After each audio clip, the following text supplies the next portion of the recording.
Firstborn daughters, in case no one taught you this, being a rebel will save you. Stop being available all the time. Pesa ni yako. Enjoy it. Stop parenting your siblings. They're not your kids. They're not your babies. It's not your work to parent them. Stop listening to your mom complain about your dad all the time. Unasikiza hadi unapeana advice. You know what's going to happen? You're going to be resentful of the parent that your parent is complaining about, in this case your dad. It's going to hurt you.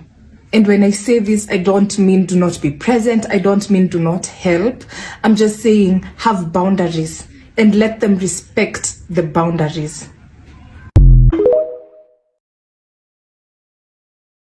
To my firstborn daughters, take a break. The world is not going to end if you take a break. And I feel like we've been trained to think that literally the world will collapse if we rest. It won't. It won't, girl. Get that nap in. Rest. The world will not collapse if you take a break because you need it. It actually will collapse if you don't.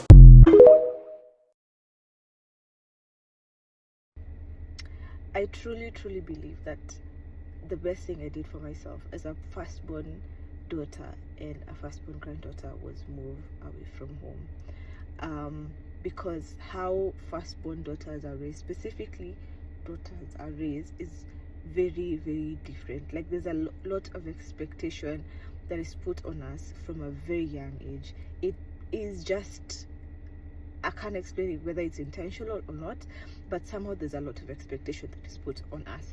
So me moving away allowed me to actually have a sense of identity, because I realized for the longest time of my life, my full identity revolved around being a firstborn girl, being, you know, showing up for people. It just revolved around being a firstborn girl. And moving out allowed me to start building my identity as a person, have boundaries. It has allowed me to say no without the feeling like the whole world is actually crumbling. It's allowed me sometimes to just sit and watch, because the first thought, the first instinct as a firstborn is jumping into action, which I still struggle with. But sometimes I can just sit and be like, okay, somebody else will do it, and somebody else does do it. It's allowed me to have those moments of just being like, okay, it's okay, I can take care of myself, and you know, no one is gonna die. I can say no, no one is gonna die. I can be selfish, no one is gonna die. I can say I'm not gonna show up, and everything is still gonna continue how it's supposed to be continuing. So it's really allowed me to do that. And in retrospect, I'm glad I moved out when I moved out. Maybe I should have moved out sooner, but I moved out when I moved out, and I am glad, because it has really healed me as a firstborn daughter. Being the big sister I never had, here are a few gems that life has taught me along the way. Number 1, what you repeat, you create an appetite for. This goes for good and bad things. The more you expose yourself to something or someone, the more you crave it. So be a picky eater. Number 2, everything that settles ends up at the bottom. In 5, 10, 20, even 50 years, I want to be able to look back on my life and be able to say I chose to live my life, not just settle for it. You can't lose yourself for the temporary satisfaction of others. Number 3, you have yet to meet everyone that's going to love you. The only way you're going to move past the love that you don't have is to focus on the love that you do have. Something God spoke to me is, as long as you see how much I love you, you won't be distracted by the way they don't. Number 4, life will tempt you with things that you think you've outgrown just to test whether you really are who you say you are. Like, do you really have discipline? Are you really healed? Do you really love God as much as you say you do? And lastly, time you spend on yourself is not time wasted. To all firstborns, you have to start taking risks on yourself, on your dreams, on your ideas, on what you want to do. Start taking risks. Start banking on yourself. Start banking on yourself. Because as a firstborn, most of the time, you will have to sacrifice for your younger ones to get. You will have to compromise for your younger ones to get. And at some point, when you choose to put yourself first, when you choose to do what is good for you, when you choose to do what you truly feel your soul is wanting to do, you'll be called selfish. And people will say you're not being considerate. But you have been considerate your entire life. When your sister got a dolly, so that when you're asking for a dolly and your sister got a dolly and you are told, wait. When you are told, hiyo kiatu itangoja, so that your sister can be bought for uniform for school. Your whole life you've been compromising. There's nothing wrong with taking a risk on yourself, on your dreams, on your ideas, on what you truly want to do. There is no mistake, there is nothing wrong. Bank on yourself, take a risk on yourself, and watch the universe manifest everything for you. The moment you know your why, the moment you know why, the how, when, where, it will find itself. It will find you. All you have to do is to decide to take that leap of faith and to pursue what you want. As a firstborn, you have to bank on yourself, because a lot of times no one will be supporting you. And if people will be supporting you, there will be few. So you have to bank on yourself. Chase your dreams, take a risk on yourself. And yes, for those who are wondering, I am back. I am back. I hope this helps. Things that I consider a threat to my life as a firstborn daughter. Number 1, pregnancy. I have raised enough children. However, if I were to change my mind on this whole child-free thing, then adoption is something I would consider, I would fully consider. Pregnancy is never, ever happening. Number 2, marriage, especially to the wrong person. It can quickly, very quickly, turn into a humiliation ritual. Number 3, firstborns. I genuinely do not have the patience. I'm so sorry. Number 4, people who like to call. Why are you calling? Why not just text me and then we can decide if it's worth hopping on a call? Like, I genuinely dislike answering calls. Number 5, being referred to as wife material. If you ask a good majority of these men to define wife material, they will define a maid, and I do not want to offer any more free labor. Like, no thank you. Number 6, people who say use your money, I will refund you. Not happening. Absolutely not. If you want it, send the money for it. Allah, I'm not using my own money. You're not playing games with me. Stop it. Number 7, being referred to as a good person by either a man or a relative. To me, that easily means someone who can be used, and I would rather be seen as a bad person at this point. I have nothing more to offer for free. Anywho, let me know what I've forgotten, and I'll see you in my next video. Hello darlings. First of all, this filter is a scam because my skin does not look this great right now. And secondly, I said no. As a first-born daughter, I said no. My family asked me to cook Sunday lunch, and I'm not in the mood. I don't want to cook. I want to sit, binge watch Love Island USA, and eat snacks all day. Yeah, I said no. No explanation, no nothing. I didn't even do a but. I just simply said no. I feel so liberated right now. It was so liberating.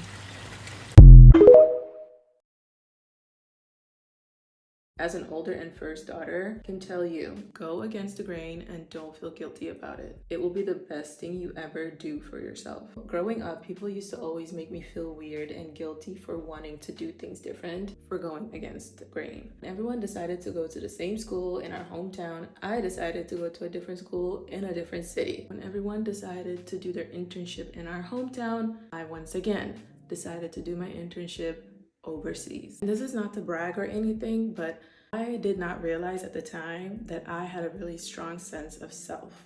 I always used to ask myself, why can't I just fall in line? Why can't I just do what everybody else is doing? And I'm not gonna lie, it is a very alienating and lonely feeling. But now that I'm older, I realize how powerful that actually was. Had I listened to the no's and had I followed the masses, one, I would have never changed schools. I would have stayed in my hometown. I would have never did an internship in New York. I would have never been here. I would have had a completely different outcome on a lot of things. I would not be doing the things that fulfill me today. I'm sharing this for the girls out there that are having to make these big decisions on their own. You are not weird for wanting to do things the way that you see fit for yourself. You have a strong sense of self. That is going to get you so far in life. I always wished I had that person growing up to kind of hold my hand, guide me while I make these big girl decisions. Maybe it wouldn't have felt as lonely and as scary. I say all of this to say, go against the grain. It will always pay off.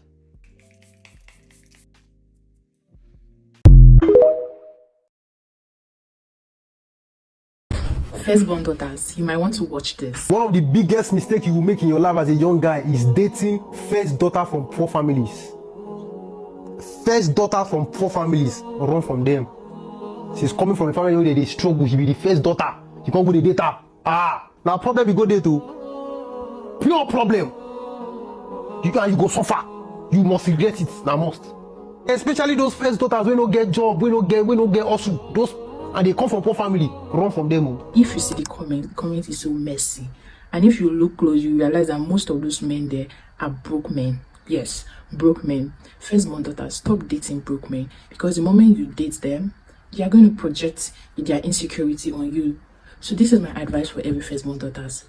Nobody is coming to save you. I want you to have that mindset. Stop complaining every time because of your trauma, because of everything you've been through in childhood. Stop complaining. Enough of complaining. We realize that we are the way that we are because of our childhood, because of what we went through. Right now is a time to stand up for yourself. Yes, you need to get your back. The moment you start waiting for a man to save you, you will give your power away. One, you never want to put more efforts into your work because you feel like at the end of the day, one man will come and save you. And that is you giving your power away. Get your bag. Invest in your looks. Invest in yourself. Prioritize yourself. Set boundaries. Choose yourself. Because the truth is, you have to be the best version of yourself before you can help people. And when it comes to relationships, firstborn daughters, I feel like don't settle for less. Don't settle. As a firstborn daughter, that's someone that has been the helper. You've carried the masculine weight for a very long time. All you need is a divine masculine man, not an anyhow man. An average man cannot date a firstborn daughter. So you have to invest in yourself so you can attract that high value man. That shouldn't be your calling, but the first step is to get your bag. Carry yourself well. I went through the comment section and I went to the page of the men commenting. Low value men that cannot even keep up a conversation.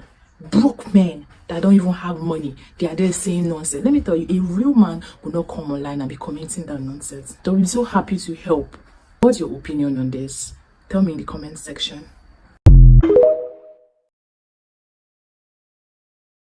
Ado, how are you? This is another one you have to press over here to fast forward. Firstborns, kujeni mchukue front row. We are talking about us. I'm a firstborn too, okay? Many other times you have joked online about needing a seminar, right? A group chat, like a support group, a national holiday just to recover and rest. And you say things like, firstborns deserve therapy and a pension. Who raised who? Why do I feel 47 at 27? And you laugh. But we both know it's not really a joke. So today, let's finally have that seminar. Let's gather in this space, even if it's just in spirit, and tell them about us. I'm a firstborn too. So now let's tell them what it's really like to be a firstborn, the prototype, the pressure point, the unacknowledged third parent in many households. Let's tell the truth they never let us say out loud.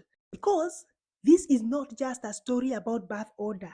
It's a story of stolen childhoods and wounds that wear uniforms of strength, about quiet grief, passed down as responsibility. And if you're not a firstborn, it's okay. Listen closely, because someone near you probably is, and they've been surviving for years without being seen. You know what people never really talk about? The firstborn. Not the achiever, not that responsible one, not the strong backbone of your family. I'm talking about the firstborn who never really got to be a child, because it doesn't start with a heroic moment. It starts small and then it grows. Where? Maybe you watch your siblings nyoge. Don't bother the adults. You can handle the children, okay? To look on a meeting. Just give them the bigger piece of chicken. Where? Nike, grow up. Why are you behaving like a child like this? Huyu hatakangi kuona nikishika mtoto huyu. Saa yote ni mama, hataki kuniona nikishika mtoto hata. Saa yote ni anataka tu kukua hapa. Nikishika mtoto ni balaa. Siaondoke, siaende mahali. So you are the oldest. You should know better. So you're the one who should be teaching these kids the way to be right. This gloss keeps doing that. So you're the one who should be teaching these kids what to do and how to do it right. What's wrong with you? Nasayo, it's not the firstborn who's done the mistake. The mistake was done by the 16th child that you have. But it's the firstborn's responsibility anyway. You see, these words don't feel heavy at first. But inside, something starts to shift. A child begins to disappear. In psychology, they have a name for it, and it's called parentification. And there are of two types. The instrumental one, the one go cook, go babysit, go, do something. The one that you have to do something with your hands to help your mother, to help your father. Then there is the emotional parentification, where you're the therapist, the peacemaker, the fixer, the one who you're the crypt keeper of your family. There is nothing about your family you do not know. If your father wants to gossip about your mother, you know. If your mother wants to gossip about your father, it is you. If your mother wants, it is you. If your father wants, it is you. If your father needs to know what it is to do with the third, second, fifth born, their children, they come and tell you, hey, we need a meeting because so-and-so has refused to hear us. You need to talk to them. That is the emotional parentification. Where now, you're the one who nitakustaki kwa sister yako mkubwa, kwa brother yako mkubwa. Okay? This flips the natural flow of care upside down. Instead of being nurtured, you're the one who's nurturing. Instead of being protected, you're the one who's protecting. Instead of being seen, you serve. Suddenly, your value, it becomes what you can do, not who you are. Now imagine this, before you even finish adjusting, another child is born. A little too soon. 18 months later, 1 year later, laughs in pain. You're no longer the center, no longer held the same. This is what in attachment they call disruption of secure bonding. You hear things like, now you're a big, you should understand, you don't need so much. So you shrink your needs, you learn to survive on less, and it builds something deeper, an avoidant attachment or anxious attachment. Both are signs that love began to feel conditional. And then comes the family system. In many homes, especially in the African Kenyan culture, the firstborn is not just loved, they are needed, they're expected to carry. You become the backup parent, the third income, the emotional anchor. Then love starts to slowly feel like it's work. And you learn your softness is a weakness and your needs are burdens. Your childhood is something that you lose in real time and grieve in silence. This is not just tough love, it's complex trauma, 1,000 moments stacked across years. And what happens when you grow up? The world sees you as strong, but inside, you're exhausted, you're burnt out, you're even unsure about who you really are. In relationships, you overfunction. You don't know how to rest without guilt. You don't know how to receive without working for it. And here's the hardest truth to the parents listening. If you have more children that you can emotionally raise, you're not building a family. You're outsourcing parenting to a child. And you're stealing a childhood. And sometimes it even goes deeper. It's not just about the parent outsourcing the parenting. It's that they as well never got to be parented. They were raised in lack, raised in pressure, raised in trauma, and they grew up carrying an unfinished childhood while raising children of their own. This is where now the firstborn becomes like a tool for generational redemption. He's not a child, it's not a person, it's a tool. The one who must finish the job the parent could not. They become the adult the parents could never be. They provide the safety for the parent that the parent never received. And here's the twist. Once the firstborn starts carrying the role and doing it really well, the parent starts to feel exposed, reminded, ashamed. So instead of offering gratitude, they offer disrespect. They become defensive. They turn the rest of the family against the one they depended on the most. Why? Because the firstborn is now a mirror. And mirrors are dangerous when you've spent your life hiding from yourself. So to honor the firstborn would require the words, I wasn't ready. I offloaded what I needed to carry to you. And many would rather protect the pride than heal that damage. So they demand honor while dishonoring the very child who held it together. And that is not discipline. That is something called displacement. That's not leadership. It's called legacy confusion. And in that system, the most responsible child becomes the most emotionally neglected. The one who gave the most becomes the least embraced. That is betrayal disguised as structure. But it doesn't end there, because the same parent who leaned on the firstborn, who depended on them to raise the siblings, to hold the home and sacrifice their childhood, that same parent often becomes the loudest voice against them, criticizing, minimizing, erasing efforts, and the siblings, they inherit that posture. They mimic the parents' distance, and suddenly the one who laid down their life is the one that is least seen, the one that is least loved, the one that is least thanked. And all this is because when service becomes an expectation, no one sees the sacrifice anymore. The firstborn becomes a myth, a machine, a memory, but never the human with their own needs. Let's say it clearly, for the record, that child deserved love. That child deserved softness. That child deserved their turn. And the refusal to recognize that is not just dysfunction, it's emotional exile. And if we don't name it, we repeat it. Now, we are going to talk about something that is rarely said: the lazy firstborn, the one who is stuck, the unmotivated one, the one who is disengaged. We shame them, we call them spoiled. You keep thinking that they are cursed because they are not being cared for by the younger siblings. You hear them saying, "Hey, they are under attack."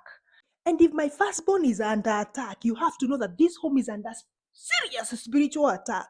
The attack is from the family dynamic. But ask yourself, are they really lazy? Are they under spiritual attack, or are they overwhelmed by life? What looks like laziness is often something deeper. It's emotional burnout, learned helplessness, a freeze response. When a child has been on since childhood, eventually their system says no more. Their body shuts down, and it's not rebellion, it's protection. It's a nervous system trying to survive. Some of you will call it laziness, but really what it is grief. Grief of never being held, never being allowed to rest, of becoming a provider before they became a person. Some of these firstborns, us, we suffer identity diffusion. They never get to ask, what do I want? Who am I outside this role? So now, as adults, they feel lost, directionless. And that's not failure. It's a delayed search for self. And for some, they've stopped performing, not because they don't care, but because they cared for everyone else and were never cared for. And now they're saying in silence, "I'm done proving my worth to survive. I don't owe anyone any more effort until someone asks, how am I doing?" And that's not failure, that's protest. That's survival. So to the siblings, you didn't cause this. But now that you know, you can help heal it. Ask your older sibling, what did you never get to be? What would you be now had you been allowed to just be a child? Because love is not just saying thank you. Love is reparation. Love is restoration. And to every firstborn listening, hear me. You are never selfish for wanting softness. You are never broken. You are just burdened. You are never lazy. You are tired. You are never cold. You are just never held long enough to stay warm. You deserve more than a thank you. You deserve time. You deserve your turn. You deserve your childhood back. Healing is possible. And it starts by naming the wound. It continues with reparenting your inner child, giving yourself what was denied, resting without grief, receiving without performing, being held after holding everyone else, because real success is when everybody gets to stand, especially the one who kept the whole family standing all along. Bye.